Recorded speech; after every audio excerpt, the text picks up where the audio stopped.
Welcome back after the break. नाज़रीन, पाकिस्तान में इस वक्त शदीद गर्मी की लहर है जिसे हम हीट वेव कह रहे हैं या हीट स्ट्रोक कह रहे हैं। उससे बहुत सारे लोग मुतासर हो रहे हैं और मुल्क भर में दर्जा हरारत गैर मामूली हद तक बढ़ गया है। ऐसे मौसम में हीट स्ट्रोक एक संगीन और ख़तरनाक तिबी हालत बन जाता है जिसकी आज भी हम बात कर रहे थे, कल भी बात कर रहे थे। और इस वक्त उस वक्त होता ही है कि जब जिस्म अपनी हरकत जो है वो हरारत को कंट्रोल करने की सलाहियत खो देता है और आपकी बॉडी का जो टेम्परेचर है वो ख़तरनाक हद तक बढ़ जाता है। अगर बर वक्त तवज्जो ना दी जाए तो ये हालत जानलेवा भी साबित हो सकती है। और आज हम बात करेंगे कि हीट स्ट्रोक की इब्तदाई अलामात क्या होती हैं, इस सूरत हाल में एहतियाती तदाबीर क्या होनी चाहिए, और इसी पर हम बात करेंगे इन डिटेल। बिल्कुल ऐसी और हमारे साथ मौजूद हैं आपकी जानी पहचानी शख्सियत डॉक्टर रुबिया उस्मान साहिबा। डॉक्टर साहिबा, thank you so much for joining us. सबसे पहले क्योंकि ये एक फेनोमेना है कि हम किसी भी बात के पीछे चल पड़ते हैं कि हीट वेव है, स्मॉग है, फॉग है, लेकिन हम उसकी डिटेल्स में नहीं जाते कि है क्या। तो मुझे मेरे नाजरीन को ये बताइएगा कि ये हीट स्ट्रोक तो हम सबको पता है, लेकिन इसके आम लोगों को ये किस तरह से पता चलेगा? आसान अल्फाज में समझाइएगा कि इसकी अलामात क्या हैं, किस तरह से वो हीट स्ट्रोक का शिकार हो सकते हैं और ये डेंजरस हो सकते हैं। इसके हवाले से कुछ मालूमात दीजिएगा। देखिए, हमारी बॉडी जो होती है ना, उसको एक सर्टेन टेम्परेचर पे फंक्शन करने की आदत होती है। जो हमें लगता था ना कि हमारे दिमाग में हमें गर्मी ज्यादा लग रही है, हम पागल हो रहे हैं, no, that's not untrue. Excessive amounts of heat is actually something that physically, mentally and emotionally does affect us. तो वो होता ये है कि अगर आपकी इर्द गिर्द का जब एटमोसफेयर में टेम्परेचर इतना हाई हो, जैसे 40, 42, सम एरियाज 45 गॉड फॉरबिड, तो this is nearly half of boiling point. तो as a result of that आपकी बॉडी उसको कंपनसेट करने की कोशिश करती है। अब आपकी बॉडी ने जो है एनर्जी भी ज्यादा एग्जैक्ट नहीं करनी है, आपको अपने आप को ठंडा भी करने की कोशिश करनी है। और इस सारी सिचुएशन में जो आपके सिम्टम्स होते हैं वो हीट स्ट्रोक के तौर पर प्रेजेंट कर सकते हैं। आपकी हार्ट बीट तेज हो जाना, आपका ब्लड प्रेशर लो हो जाना, आपको सर में दर्द होना, बुखार की कैफियत, and later on then actually fever, and worst comes to worst, your body can start going into shock. हम जो है हम अपना टेम्परेचर रेगुलेट ही अपनी ब्लड वेसल्स, इन सारी चीजों के जरिए करते हैं, और ये चीजें बड़े आराम से, इसका बड़ा फाइन डेलिकेट बैलेंस होता है। पर जो इंटरेस्टिंग बात है ना, मैं जो बोलूंगी वो ये नहीं है। तो सबसे इंटरेस्टिंग बात ये कि ये हमें हर दफा जो है ना, हम बड़े सरप्राइज और शॉक्ड होते हैं कि यार अच्छा, हमें भी गर्मी लग सकती है। हम ये बात भूल जाते हैं सर्दियों में कि जब गर्मी आएगी तो हमें गर्मी लग सकती है। सही। अच्छा डॉक्टर रुबिया, मुझे ये बताएं कि मैं चाहती हूँ, हमें हर तरह के लोग सुन रहे हैं ना, तो कुछ लोगों को इस चीज़ की समझ भी नहीं होती और ना वो लोग एहतियात करते हैं। तो हीट स्ट्रोक की इब्तदाई अलामात होती क्या है ताकि लोग उसको बर वक्त पहचान सकें कि उन्हें मतलब अब कुछ हो रहा है, कुछ ऐसे सिम्टम्स नजर आ रहे हैं कि वो बर वक्त डॉक्टर के पास चले जाएं। शुरू में you might just have very mild symptoms, जैसे सर में दर्द हो जाना, आंखों के आगे से बोझ होना, जिस्म में एक्स एंड पेन्स, बॉडी में हीट फील होना, you feel hot rather than feeling cold in the very beginning. And then because we are so dehydrated, हमारे जो जिस्म के अंदर जो पानी होता है उसकी कमी इतनी ज्यादा हो जाती है, पानी के साथ केमिकल्स यानी कि जो आपके इलेक्ट्रोलाइट्स हैं उनकी भी कमी इतनी ज्यादा हो जाती है कि फिर आपको चक्कर आना, डिजीनेस फील होना, लॉस ऑफ कॉन्शियसनेस, जिसमें लोग बेहोश हो जाते हैं, बेसिकली फेंटिंग एपिसोड, ये भी हो सकता है। इंपॉर्टेंट बात जो है, जो मेरे ख्याल में जो सबसे ज्यादा जरूरी है, वो मैं ये बोलूंगी कि prevention is the key over here. अब आपको पता है कि बाहर टेम्परेचर अब 40-42 आजकल चल रहा है, आपको काम पे पानी की बोतल के बगैर नहीं जाना चाहिए। Rather than having tea coffee all day long, जो कि हमारी हैबिट एक बन गई है to stay alert, to stay awake, you should make it a habit to have at least 2 or 3 glasses of water every hour on the hour।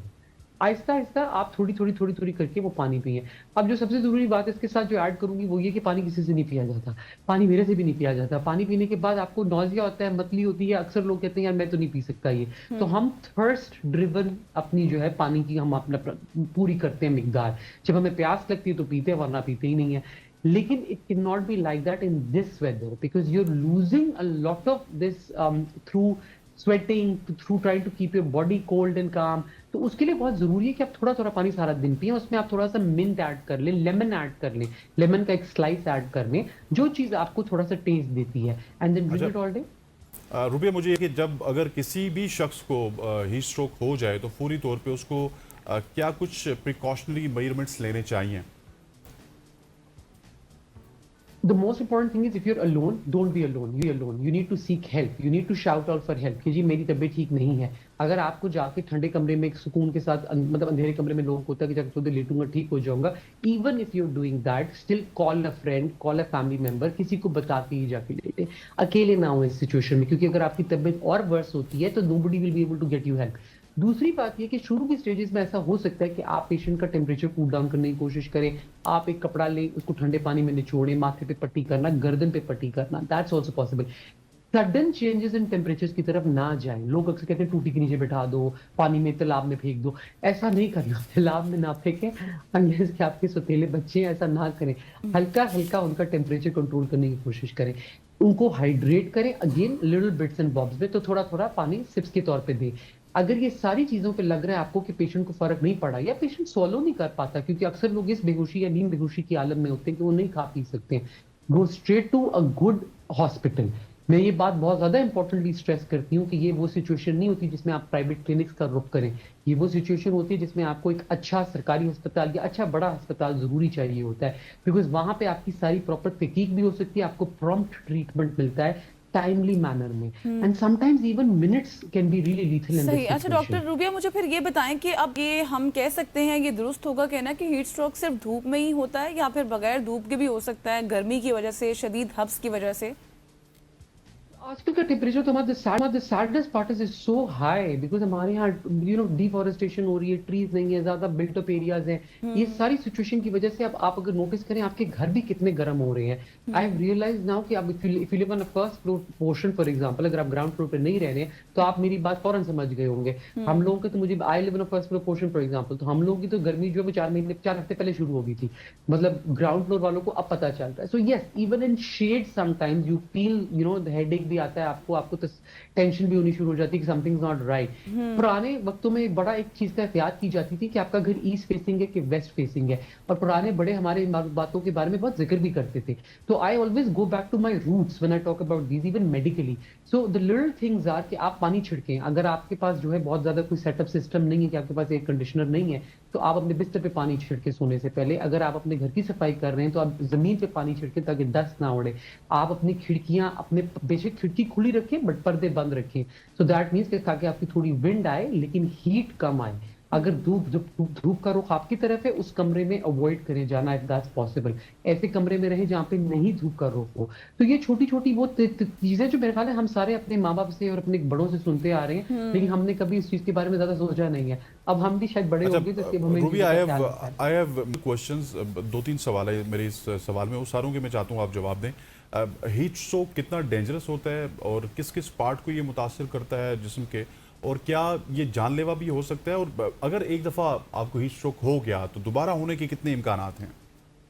And the thing is कि इसमें जो एट रिस्क पॉपुलेशन है उन बेचारों को तो ये जानलेवा हद तक खतरनाक है. So your children, your pregnant women, आपके एल्डरली जो उम्र में बड़े लोग हैं, जो ज़ईफ लोग हैं, फ्रेलिटी एक बहुत बड़ा रिस्क फैक्टर है.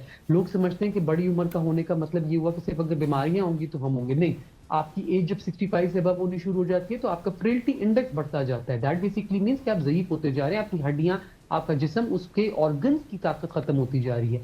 अगर आपको क्रॉनिक बीमारियां, अगर आप डायबिटीज के मरीज हैं, अगर आपको किडनीज का प्रॉब्लम है, ऐसी सिचुएशंस में the kidney injury can be so severe कि आप इतने डिहाइड्रेटेड हद तक जा सकते हैं कि आपकी किडनी शट डाउन करनी शुरू हो जाए. तो इन लोगों को बहुत ज्यादा आईवी फ्लूइड्स की रिससिटेशन चाहिए होती है. एंड सिमिलरली बेहोशी की हालत में तो anything can happen. Your body can go into absolute shock वाली स्टेज में जो लोग आते हैं तो उनकी वेन्स कोलैप्स हुई होती हैं, हमें आईवी एक्सेस नहीं मिलती है ईआर में, मरीज अगर देर से आए. So there are so many risk factors and complications. You're not immune to it when you get it, हाँ, but it will scare and traumatize you for life. जब हीट स्ट्रोक खुदा ना खास्ता घर में किसी को एक दफा हो जाए तो सारे उसके बाद सियाने हो जाते हैं. सही. अच्छा डॉक्टर रूबिया, ये बताइएगा कि हमने देखा है कि हर साल हीट स्ट्रोक के केसेस बढ़ जाते हैं, तो इससे बचाव के लिए हमें कौन कौन सी एहतियाती तदबीर करनी चाहिए? So the only thing I will say in conclusion is कि हम लोग ना हर दफा इस चीज में शॉक एंड ऑ हो जाते हैं. हमारे पाकिस्तानियों में एक अनफॉर्चुनेटली ट्रेट है हमारा कि we react. Rather than proactive होने की बजाय हम रिएक्टिव होते हैं। तो जब कोई चीज हो जाती है, अब मैं बेटी हंस रही थी, सोच रही थी कि वी आर ऑल फीलिंग, आपके सर में इस वक्त दर्द होगी, मेरे सर में इस वक्त दर्द होगी, अगर 10 बंदे बैठे उनमें से किसी से भी पूछ लूं, सब बोल रहे होंगे। एंड ये जनरली स्पीकिंग समर के मंथ्स में ही होता है हमारे साथ। तो ये दिस इज नॉट समथिंग कि जो हमें नहीं हो सकती। हम लोगों को लगता है कि हम कोई बहुत ही मतलब इनविंसिबल है, हम लोग की बीमारी नहीं हो सकती, हम जवान हैं, हम यंग हैं, हम एक्टिव हैं या जो भी। It's not like that. Heat stroke किसी को भी हो सकता है। हीट वेव में exposure, excessive amounts of exposure to sun and heat किसी को भी डैमेज कर सकता है, हर्ट कर सकता है। तो अपने सर कवर्ड रखें अगर बाहर जा रहे हैं, लूज और लाइट कलर्ड क्लोथिंग पहने, अपने आप कॉन्स्टेंटली अपने आप को हाइड्रेट करते रहें, पानी पीते रहें। ऐसी एक्सर्शन करें ही ना जिससे आपकी बॉडी और एट रिस्क हो। और जो मैक्सिमम हीट वाले टाइम होते हैं, औकात होते हैं, यानी बेसिकली बिटवीन 12 एंड 3 जो कहते हैं, वो आपको गवर्नमेंट ने भी यही आपको हिदायत दी कि आप बाहर निकलने से गुरेज करें, don't go out if you can avoid it. लेकिन एट द सेम टाइम ये सारी बातें करने के बाद मुझे ये भी ख्याल आता है मजदूर तबका जो बाहर काम करता ही करता है, तो वो मैं उसके कॉन्टेक्स्ट में ये सिर्फ कह सकती हूँ कि जो बंदा इस एबिलिटी, जितना कैपेबिलिटी रखता है कि उनकी हेल्प कर सके तो करें। आई हैव सीन पीपल जो टोपियां पहने होते हैं और अक्सर मैं उनसे पूछती हूँ क्यूरियोसिटी के तौर पर आपको किसने दी, तो वो बताएंगे जी हमारे एम्प्लॉयर ने दी। तो ये छोटी छोटी चीजें हैं जो आपके फूड पांडा राइडर्स हैं, so on and so forth. तो I think we should look out for everybody in this situation. और एक्सट्रीम टेम्परेचर चेंजेस को अवॉइड करें, यानी ये ना करें कि आप अगर बहुत गर्मी में हैं तो फौरन आपने तालाब में जाके ठंडे पानी में डुबकी मारी। Those are dangerous. आहिस्ता आहिस्ता आप अपनी बॉडी को लोअर करेंगे टेम्परेचर में, डोंट डू इट सडनली। ठीक हो गया डॉक्टर साहब, so much for joining us. Doctor rubia Usman हमारे साथ मौजूद थी, जो कि हीट स्ट्रोक के हवाले से तफसीली उन्होंने हमें आगाह किया है कि किस तरह की प्रिकॉशंस हमें लेनी चाहिए हीट स्ट्रोक को अवॉइड करने के लिए। यहाँ पे वक्त हुआ चाहते हैं एक शॉर्ट सी कमर्शियल ब्रेक का। ब्रेक लेते हैं, हमारे साथ